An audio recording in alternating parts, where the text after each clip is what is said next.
It feels like so much happens during those 20 minutes. Are you like me and only have about 20 minutes after you put the kids to bed and no friends to play a game with? Let's check out Conservas.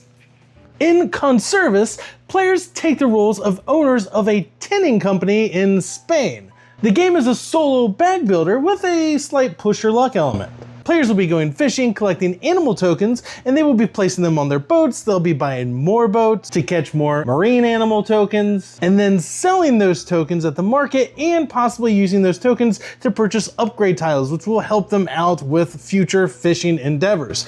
The game comes with a spiral-bound notebook, which has 12 chapters in it. And don't worry, some of these are quite challenging, so it's not like you're gonna breeze through this game in 12 sittings. But each one of these months offers new and different challenges, so it keeps gameplay fresh. And you know what they say, variety is the spice of life.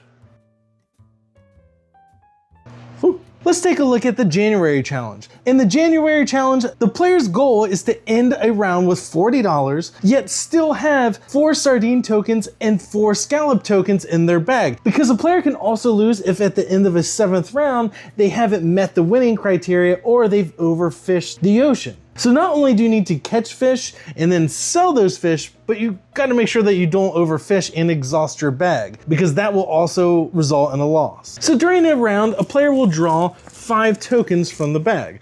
1, 2, 3, 4, 5. So now I have to decide which boat card I want to place these tokens on. So I have this boat here known as the Fish Whisperer. Each boat has a different amount that it can catch. This particular boat can only catch 1 tile. So what I could do is I could put this sardine here and then put the other tiles underneath. The white water tiles just kind of take up space and they don't really help you out that much. And then I could draw again, and so I reach in the bag and draw 5 more tiles. Whoa, that's a lot of scallops. Now I have to decide what to do with these. Well, I've already placed fish on the Fish Whisperer, so now these all have to go into open water. You can only place tokens on a card 1 time per round. So I've already placed on the Fish Whisperer, so now I have no choice but to put these in open water. So since on the Fish Whisperer, I put 1 sardine in my basket, I caught that, the rest of them go into the deep sea, so to speak. So then on my second pool, all of these have to go on the open water, which is essentially all deep sea. So now at the end of the round, I can spend any of my caught marine tokens to either purchase upgrades to help me out on future turns, or I could sell these sardines to the market. You can choose any one of these markets here, but you do have to work your way from left to right. So if I took this sardine, I could put it here and sell that for $1. Or if I had caught 2 sardines, I could place them here and sell both of them for $3. Well, anyways, I only have 1, so I'll put it here. So I sold those for $1. I take $1 from the bank. And now I also have the opportunity to possibly buy some more boats. I forgot to take my starting money. I'm gonna take it now. So I have $11. So I could purchase actually any one of these boats. I could actually purchase a couple of them. So maybe I'll purchase the Real Deal. Clever.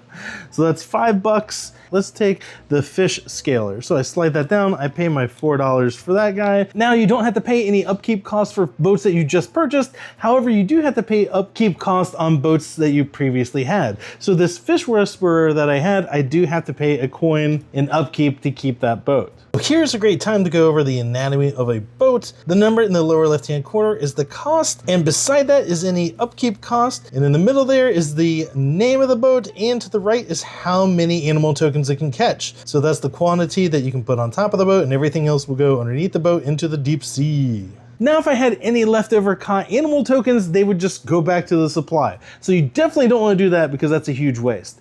But everything in the deep sea goes back into my bag. So the water tokens here, they just go back into my bag. But animal tokens in your deep sea will spawn more animal tokens. And they spawn a number of animal tokens equal to the animal tokens in the deep sea -1 per animal token type.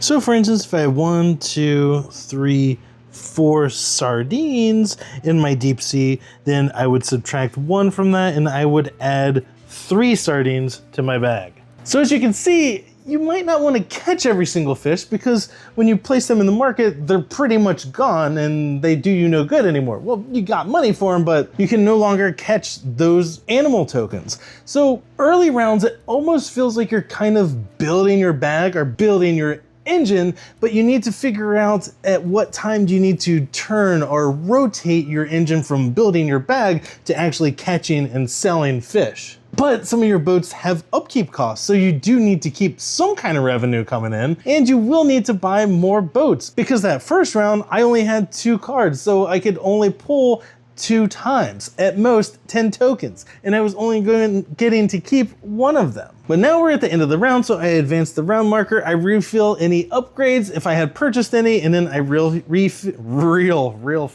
refill any boats that were missing from the market, and check to see if I met the win condition, which I guarantee you did not meet the win condition this early, and probably not your first couple games, because full disclosure, I am 0 for 6 on January.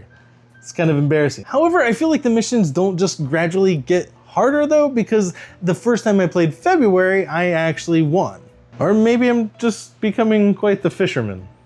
I would like to pause for just a moment and mention that this is a copy that was provided by the publisher. However, the thoughts and opinions in this video are my own, and Harley Dog here, as always, would like to remind you to click that subscribe button. Look at the puppies, the puppies. But anyways, it's a new round, so then I would draw 5 tokens, 1, 2, 3, 4, 5. So maybe the fish whisperer catches a scallop, but you get the idea. So I would then take those, I would sell them at the market or get some upgrades, and the upgrades can help out a lot. I would almost venture to say that the upgrades are a complete necessity for success in this game. And some of them do some dope things like help you add extra animal tokens into your bag, or give you extra money when you sell certain types of animal tokens to the market. Just all kinds of great things that you really need. But that is Conservas in a nutshell. So right out the gate, I want to address the issues I have with this game. 1, the cards are slightly curled a little bit, and 2, the bag could be just a scotch bigger, and that's it. Because everything else on this game is darn near perfection. You got 20 minutes and no one to play a game with. This game is an absolute blast. It is so fast, and it just scratches that itch of kind of a little bit of engine building with getting the upgrades and what boats to purchase, plus with a good portion of bag building and push your luck, because you draw out some animal tokens and maybe you want to catch a couple of those, but the rest of them are maybe animal tokens that you need to add to your bag that you need to use to beef up. So you want those animals to go into the deep sea to get you more of those matching animal tokens. So maybe you should just put all of those on the ocean card and put all of them in the deep sea, so that way you can get plenty of those animal tokens for later rounds. But maybe you're low on cash and you need to sell 2 sardines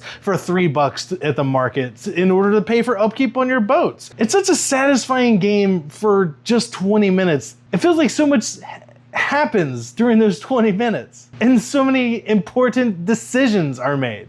And the game's not overly easy too, but don't worry, they're not all that tough. But most of them are a good challenge weight. May or may not beat it your first time, but maybe 2 or 3 times you should, I think, be able to hopefully overcome and then beat it. And then once you do beat those challenges, there are a higher difficulty that you can try. There's also a sheet with some additional challenges on it as well. But the more you play it, the more you start to realize strategies and stuff. It seems like the first half, you're trying to build your bag and get the tokens in there that you need, but also you got to sell a little bit to be able to buy new boats and pay for the upkeep on boats. And then with the boats, bigger doesn't always equal better, because some of them will cost you more out the gate, have upkeep costs, and sometimes you want a good variety of boats. You don't always want boats that are catching 3 or 4 animal tokens every time, because you do need to seed the ocean and to keep some of those animals in there. Because even if you do meet your monetary goal at the end, if you've overfished the sea and you don't have enough of those tokens left in the bag, you don't win. But man, the overall look and aesthetic and theme of this game is super awesome. It looks, the art is so great. Every one of the boats is different. Every one of the upgrade cards is different. The tokens are just big enough. They feel good. They are screen printed on both sides. Overall, the production on this game is very nice. Even the size of the box is just big enough to comfortably put everything back in it. The theme is fairly unique. The gameplay is fun. It's easy to learn. The rulebook is very clear. I think it's like maybe 9 or 11 pages, and the last like 3 or 4 of those pages are a clear example of a turn or a game. It's just 25th Century really knocked it out of the park with this one. I can't think of any solo game that scratched that big of an itch in 20 minutes. maybe Friday, but to be honest with you, I would rather play this game over Friday any day of the week. But if you are looking for a fast, easy, yet still kind of meaty and satisfying solo game, definitely check this one out. 100% staying in my collection. I am giving this one a 5 out of 5. Perfect score. Love this game. And if you found this episode entertaining or informative, please consider clicking that subscribe button and leave a comment down below. And as always, thanks for watching.